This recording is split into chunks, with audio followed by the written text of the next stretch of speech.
Salut tout le monde et bienvenue dans une nouvelle vidéo où nous constatons la configuration de pièces de notre modèle. Alors, on peut le voir ici, nous avons un ensemble de pièces. Donc là, une chambre, deux chambres, une salle de bain, deux salles de bain et une chambre encore à ce niveau et une cuisine, une véranda de service et un seuil d'entrée pour une entrée. Alors, on va créer l'ensemble de ces pièces utilisant dans l'onglet architecture le groupe de fonctions pièces et surface. Alors, on peut créer une pièce uniquement en volume et uniquement en surface ou alors créer une pièce en surface et en volume. Le volume d'une pièce peut permettre de faire des analyses thermiques et acoustiques, par exemple. Alors, créer des pièces, il suffit d'abord de configurer ces pièces-là. Pour la configuration, il suffit de cliquer sur le bouton en dessous et sur le bouton pièces et services et venir sur calcul des surfaces et des volumes. Alors, ici, vous pourrez voir ces surfaces uniques et c'est plus rapide vu qu'il ne calcule en fait que des surfaces. Et nous avons les surfaces et volumes que nous allons choisir. Donc, ça va calculer en plus des surfaces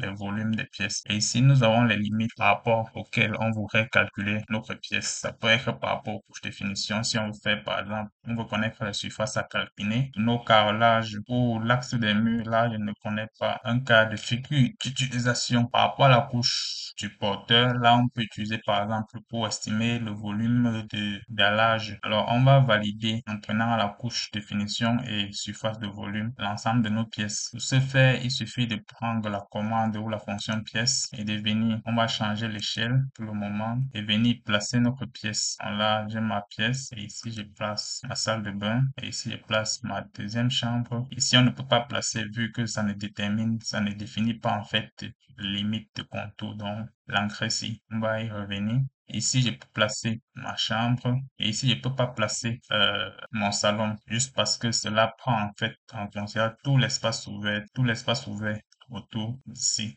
Donc, on va utiliser des séparateurs de pièces afin de limiter nos pièces. Ici, je peux placer ma salle de bain. Alors, il suffit de taper échappe.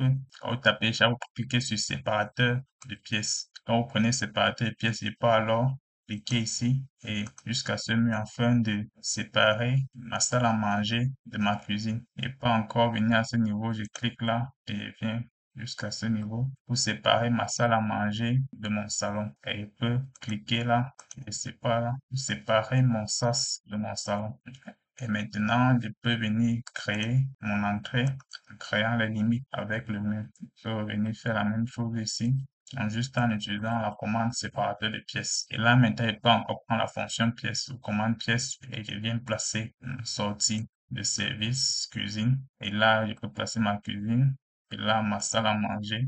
Et ici, mon sas qui dégage devant les croix pièces. Et ici, mon salon, puis ma véranda. Maintenant, on va renommer l'ensemble de ces pièces et voir quels sont les paramètres de ces pièces-là. Je vais prendre par exemple ma cuisine. Il suffit juste de venir se placer et sélectionner la pièce. Ici, nous avons le décalage limite. Ici, le décalage limite, c'est en fait la hauteur sous plafond. Cela va permettre de calculer en fait le volume. Il suffit de mettre par exemple la hauteur de votre plafond de 80 et automatiquement la surface est calculée qui est 9,19.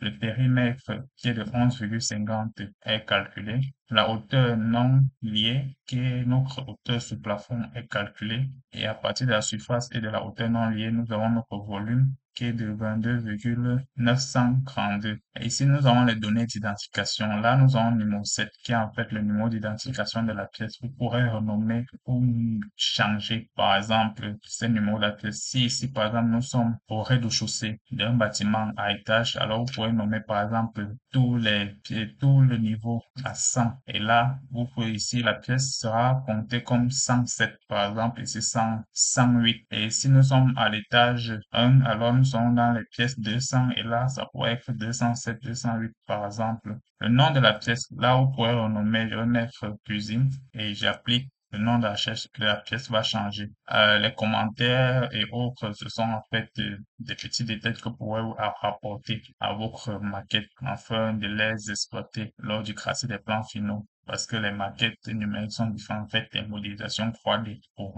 occupation, vous pourrez mettre là, par exemple, occupation cuisine. Pour créer ces occupations-là, vous pourrez venir ici créer des occupations. Ici, je peux mettre cuisine. C'est du texte et je valide et mets la chambre et valide et je mets salon ou bien je mets plus généralement séjour et ici je mets service OK. Et là, maintenant, occupation, la occupation automatiquement est validée. Donc, là, je vais choisir chambre et je valide l'occupation automatiquement. Après, service, vous pourrez me créer les services. Là, je vais prendre chambre. Désolé, je prends cuisine et je valide. Et là, vous voyez que c'est automatiquement verrouillé parce qu'il contient déjà des paramètres associés.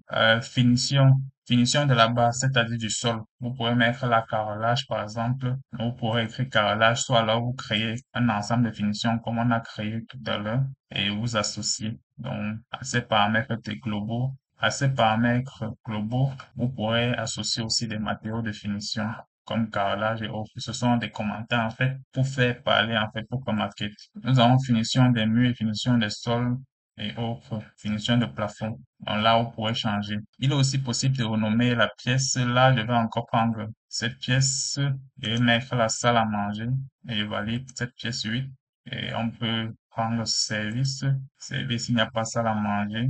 Donc, c'est dommage. Et à ce niveau, les limites, je vais mettre 2,80. Donc ça limite sous plafond. Automatiquement, le volume est recalculé. Et il est aussi possible de double-cliquer sur le libellé et changer le nom. Là, je peux mettre véranda ou service véranda. Et là, je peux aussi cliquer ici pour mettre chambre. Je clique sur ce libellé pour mettre salle de bain. Je peux double-cliquer dessus pour mettre la sas. Je peux double-cliquer ici pour mettre chambre. Je peux double-cliquer ici pour mettre entrée. Et ici, je peux double-cliquer pour mettre salon. En tout ça, on a l'espace séjour. Je peux double-cliquer ici pour mettre chambre. Je peux double-cliquer là pour mettre salle de bain. OK. Donc, à chaque fois, vous pourrez paramétrer la hauteur sous plafond afin de mieux déterminer le volume. Donc, c'est tout ce qu'il y a à savoir, en fait, sur la création des pièces et leur configuration. On se retrouve à la prochaine vidéo qui sera consacrée à la création des familles Revit.